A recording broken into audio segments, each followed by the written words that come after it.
आप सबको शरद पूर्णिमा की बहुत बहुत शुभकामनाएं।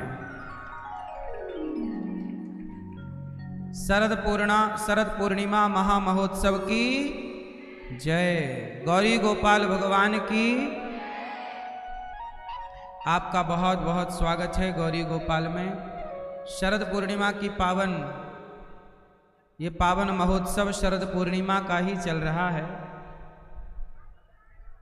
और इस कथा में परीक्षित बन के हमारी मैया श्रीमती जागृति हितेश भाई पटेल जी आप भागवत सुन रहे हैं और आपके द्वारा सबका हृदय प्रसन्न है। और देखो आज के दिन ही शरद पूर्णिमा के दिन ही बिहारी जी के हाथ में बांसुरी होती है। साल में एक दिन क्या होती है? दर्शन किए कि नहीं? आज के दिन ही भगवान ने बांसुरी ली थी गोपियों को रिझाने के लिए, गोपियों का आवाहन करने के लिए। इसलिए आज के दिन भगवान ने रास रचाया। आज के दिन भगवान की दिव्य लीला हुई। इसलिए भगवान के इस तिथि को आज तक याद किया जाता है। इसे रास पूर्णिमा भी कहते हैं। कौन सी पूर्णिमा? रास पूर्णिमा। आज के दिन भगवान ने बांसुरी लेकर सबको रिझाया और आज की तिथि में मैया आप सबको अमेरिका से खींच के यहाँ ले आई वृंदावन में। कितनी पुण्य की बात है। इस तिथि में यहाँ होना ये भी अपने आप में बड़ी बात है। कहते हैं बिहारी जी आप लोग, ऐसा है ना, चुनाव होता है तो पब्लिक जिसको चुनती है वो नेता सांसद बनता संसद भवन में जाता है। संसद भवन में जाना हो तो नेता पब्लिक जिसे चुनती है वो संसद भवन में जाता है। बोलो हाँ, पब्लिक का चुना हुआ संसद भवन में जाता है, लेकिन भगवान जिसे चुनते हैं वो वृंदावन आता है।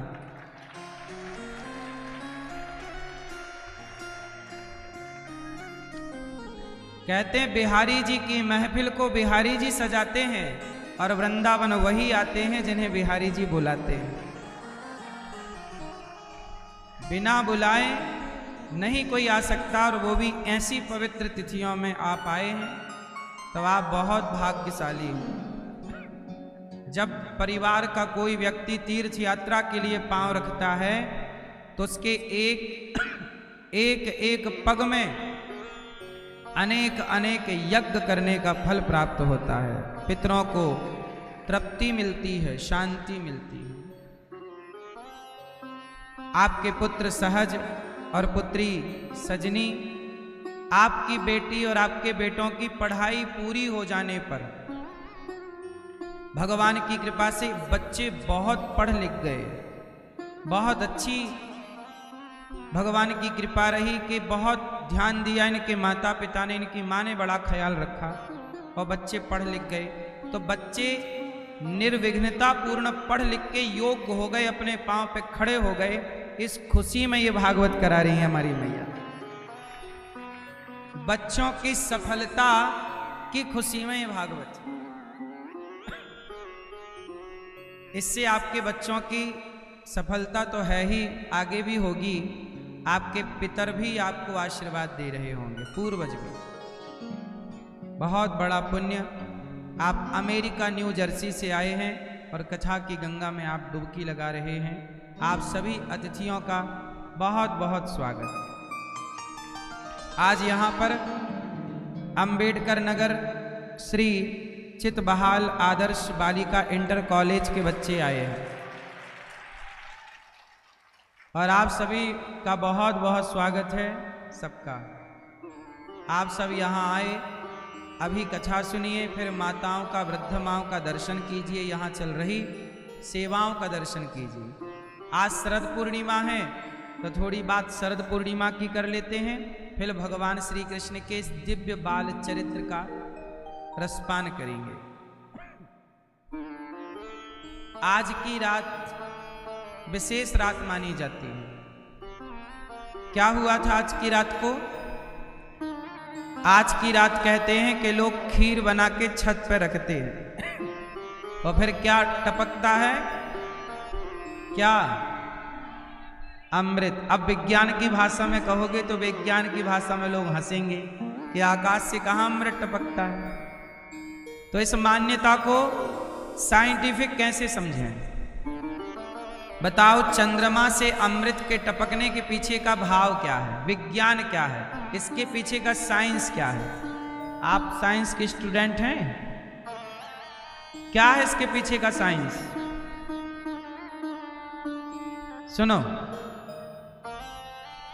इसके पीछे का विज्ञान है, सनातनी इतने समझदार थे कि आज भी दुनिया सनातनियों का लोहा मानती है। सुनो, ये बताओ, सूर्य भगवान के प्रकाश से क्या टपकता है?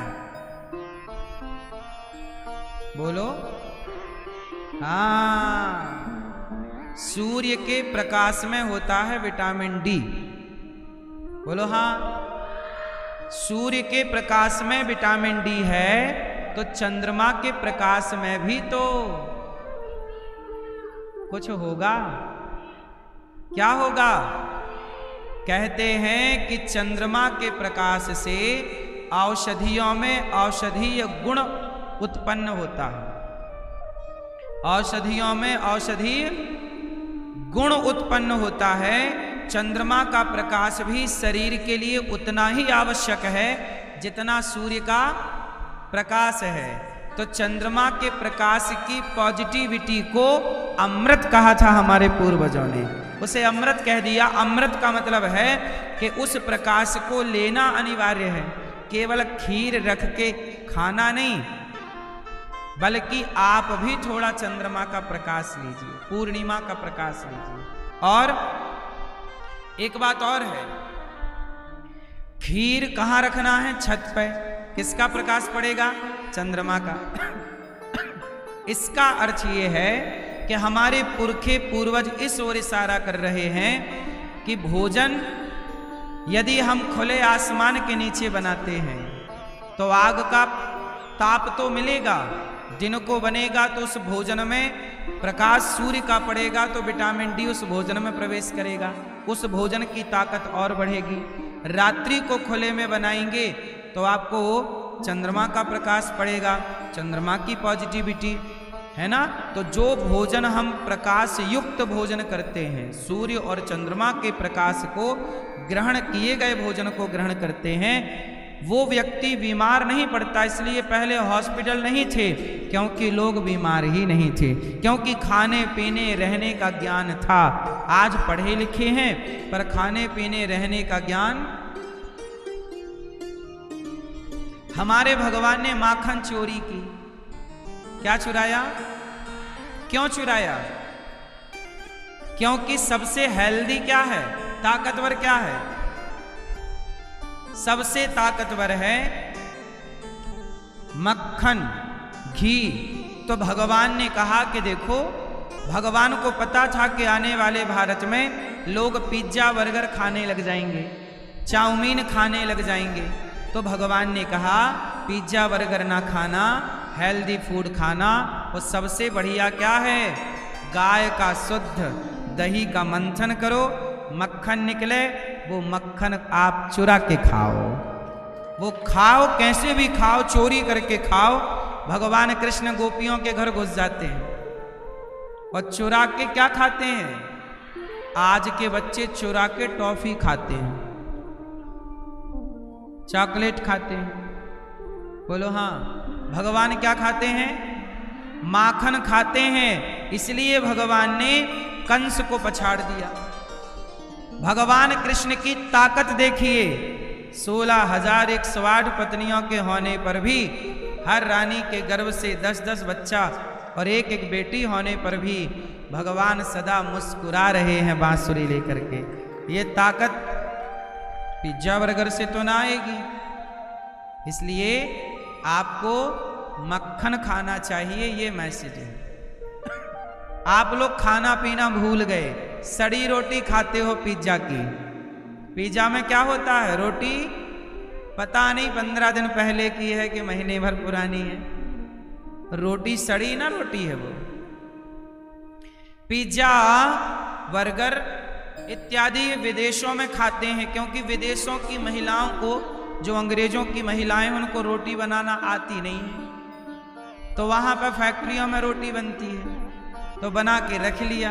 हमारे यहाँ तो हर महिला को रोटी बनानी आती है, तो जब ताजी रोटी उपलब्ध हो जिस देश में, उस देश के लोगों को बासी रोटी 15 दिन पुरानी खाने की क्या जरूरत।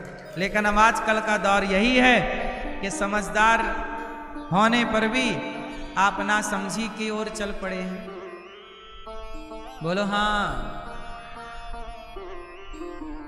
तो भगवान हर लीला को दिव्यता से करते हैं। थोड़ी सी बात रास की कर लेते हैं। आज के रात ही भगवान ने अपने अधरों पे बांसुरी रखी और भगवान ने कहा, भगवान पिता रात्रि शरदोत्फुल्य मल्लिका वीक्षरन्तुं मनश्चक्रे योग माया मुपाश्रिता। आज भगवान ने गोपियों को बुलाया। गोपियां अपने अपने काम में बिजी थी कि बांसुरी रखी अधरों पर और बांसुरी बजाई। गजब की बांसुरी बजती है वृंदावन बसैया की, करो तारीफ मुरली की या मुरली के बजैया की।